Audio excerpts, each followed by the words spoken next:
construit grâce au sport. Et je connais le pouvoir du sport pour se construire. Et s'il y a bien un marqueur de ces Jeux Paris 2024, pour moi il est là. Il est de contribuer à toucher plus de jeunes, à démocratiser la pratique du sport dans ce pays. Je crois au pouvoir du sport pour éduquer et pour s'épanouir.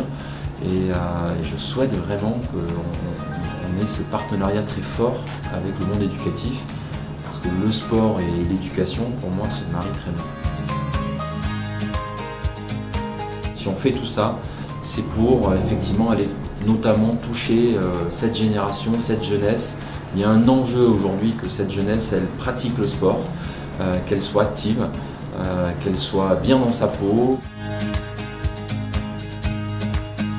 Oui, c'est vrai que moi j'ai une histoire qui est assez forte par rapport à ça, parce que c'est mon père qui m'a initié au canoë-kayak.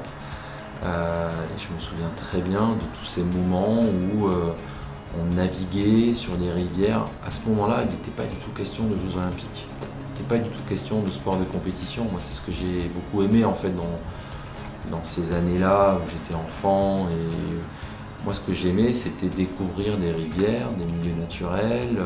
Ça dépassait largement le côté sportif en fait. Et ce que je retiens moi de la relation que j'ai eue avec mon père à ce moment-là, c'est que je me suis construit grâce au sport et au canoë-kayak en particulier, parce que c'était mon père quelque part, parce que je partageais ça avec mon père et que finalement ça dépassait largement un apprentissage, c'était pas de l'entraînement quoi.